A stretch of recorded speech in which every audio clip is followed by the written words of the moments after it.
Corporate दुनिया के इस एपिसोड में हम आपको बताएंगे 28 रियल एस्टेट कंपनियों के 92,500 करोड़ रुपए की संपत्तियां बेचने, रशियन तेल इंपोर्ट तेजी से घटने की आशंका और स्पेक्ट्रम आवंटित करने की जियो और वोडाफोन आइडिया की मांग के विरोध की खबरों के बारे में। लेकिन शुरू करेंगे एक बड़ी सुर्खी से जो जुड़ी है एलन मित्तल के ब्रिटेन छोड़ने के फैसले से। भारतवंशी स्टील इंडस्ट्रियलिस्ट लक्ष्मी निवास मित्तल ने ब्रिटेन छोड़ने का फैसला लिया है। बताया जा रहा है कि ब्रिटेन की सरकार सुपर रिच पर नए टैक्स लगाने की तैयारी कर रही है, इसलिए मित्तल ने यह कदम उठाया है। एक रिपोर्ट के मुताबिक राजस्थान में जन्मे एलन मित्तल भविष्य में अपना ज्यादातर समय दुबई में बिताएंगे। आर्सेलर मित्तल ग्रुप के संस्थापक एलन मित्तल की संपत्ति करीब 15.4 अरब पाउंड है और वे ब्रिटेन के 8वें सबसे अमीर व्यक्ति हैं। मित्तल उन कई अरबपतियों में शामिल हो गए हैं जिन्होंने अगले बजट से पहले ब्रिटेन से बाहर जाना शुरू कर दिया है। ये पलायन ऐसे समय में हुआ है जब ब्रिटेन सरकार अमीरों पर टैक्स बढ़ाकर 20 अरब पाउंड की वित्तीय कमी को पूरा करने की कोशिश में है। पिछले साल भी बजट में कैपिटल गेन टैक्स बढ़ाया गया था। ब्रिटिश सरकार ने पिछले साल भी बजट में ये टैक्स बढ़ाया था और उद्यमियों को मिलने वाली राहत कम की थी। पारिवारिक पीढ़ियों को अपनी संपत्तियां अगली पीढ़ी को ट्रांसफर करने पर भी नए टैक्स लगाए गए थे। माना जा रहा है कि इस बार भी अतिरिक्त टैक्सेस की तैयारी है, जिससे ब्रिटेन छोड़ने वालों पर 20% एग्जिट टैक्स की चर्चा ने करोड़पतियों को अनकंफर्टेबल कर दिया है। ब्रिटेन में उत्तराधिकार पर 40% तक टैक्स है, जबकि दुबई और स्विट्जरलैंड में ऐसा कोई कर नहीं लगता। मित्तल से पहले भी कई उद्यमी ब्रिटेन छोड़ चुके हैं। इनमें भारतवंशी हरमन नरूला भी शामिल हैं। नरूला ने कहा कि वे एग्जिट टैक्स हटाने के बावजूद दुबई जाएंगे, क्योंकि सरकार ने इसे सोचा ही क्यों। क्या पता अगला बजट आते आते गवर्नमेंट इसे फिर लागू कर दे। रिवोल्यूट के को-फाउंडर निक स्टॉर्म्सबी भी यूएई जा चुके हैं। वे संभावित 3 अरब पाउंड के कैपिटल गेन कर से बच गए हैं। रूस की प्रमुख तेल कंपनियों रोजनेफ्ट और लुकोइल पर 21 नवंबर से लागू हुई नई अमेरिकी पाबंदियों के बाद भारत की रशियन क्रूड ऑयल की सप्लाई प्रभावित हो सकती है। एक्सपर्ट्स का कहना है कि अगले 2 महीनों में रशियन तेल इंपोर्ट तेजी से घटेगा। हालांकि पूरा आयात रुकने की संभावना अभी नहीं है। भारत इस साल औसतन 17 लाख बैरल रूसी क्रूड ऑयल हर दिन आयात कर रहा था।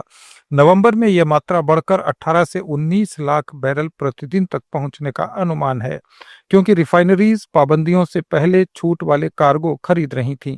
लेकिन दिसंबर और जनवरी में इंपोर्ट घटकर 4 लाख बैरल तक ही आने की संभावना है।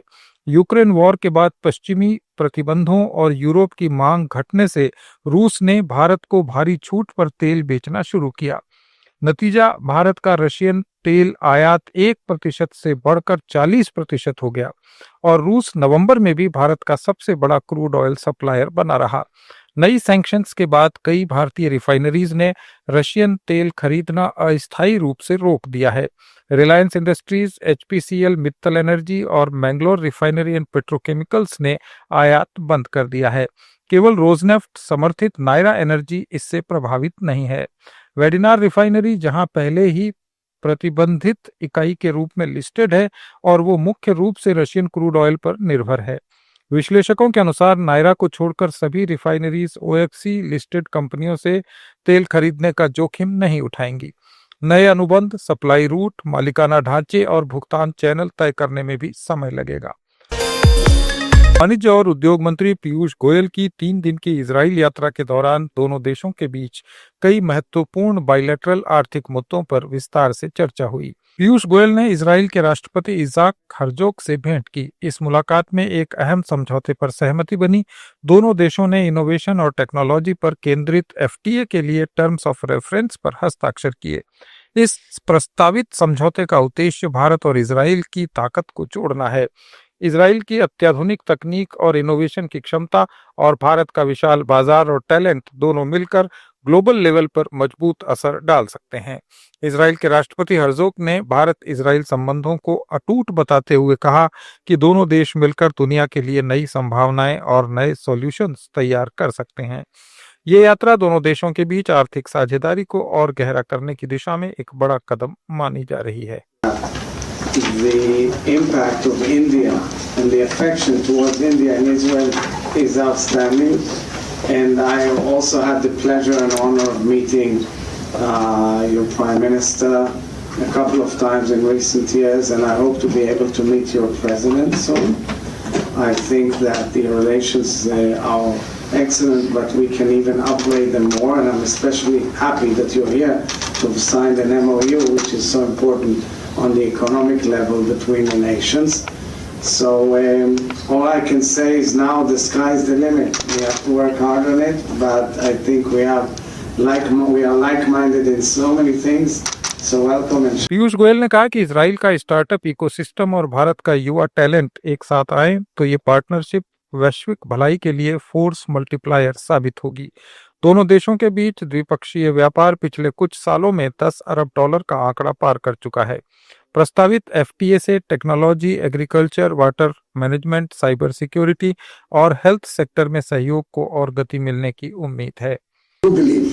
We are two strategic partners, two friends who can work together, whose economies complement each other, and having signed the terms of reference for a potential free trade agreement between Israel and India, I see tremendous possibilities for the innovation that Israel is famous for, coupled with the talent and skill and scale of India. Absolutely. Can become a force multiplier. इस दौरान दोनों पक्षों ने startup, artificial intelligence, quantum computing और green energy जैसे क्षेत्रों में joint research और इन्वेस्टमेंट की संभावनाओं पर भी व्यापक चर्चा की। भारत की 28 प्रमुख लिस्टेड रियल एस्टेट कंपनियों ने इस फाइनेंशियल ईयर के पहले 6 महीने में 92,500 करोड़ रुपए की संपत्तियां बेची। बेंगलुरु की प्रेस्टीज एस्टेट्स ने सबसे ज्यादा बिक्री की और पहला स्थान हासिल किया। सरकारी आंकड़ों के मुताबिक 28 प्रमुख लिस्टेड रियल एस्टेट कंपनियों की कुल संयुक्त बिक्री अप्रैल से सितंबर में 92,437 करोड़ रुपए की रही। बिक्री के मामले में प्रेस्टीज एस्टेट्स प्रोजेक्ट्स लिमिटेड ने 18,143 करोड़ रुपए की प्री सेल्स की।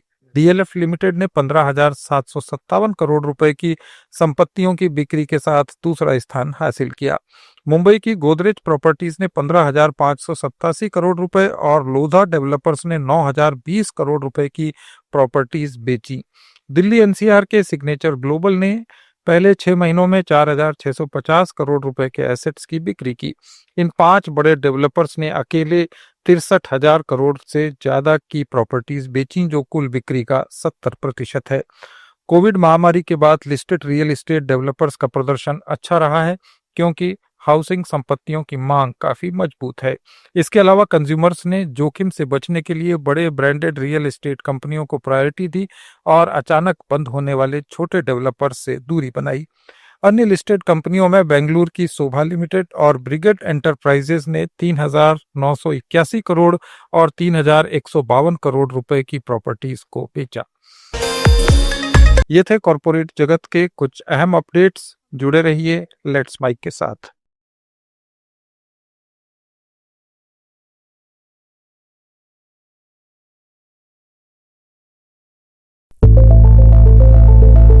It's time for news. It's time for more than radio. Presenting the first radio news app, Let's Mic. Let's Mic, a news-based app on your phone where you get to watch and listen news, talk shows, interviews, radio show podcasts. On Let's Mic, you get all relevant information of TV, print, radio, podcast, and digital. Let's Mic talks about every segment of life.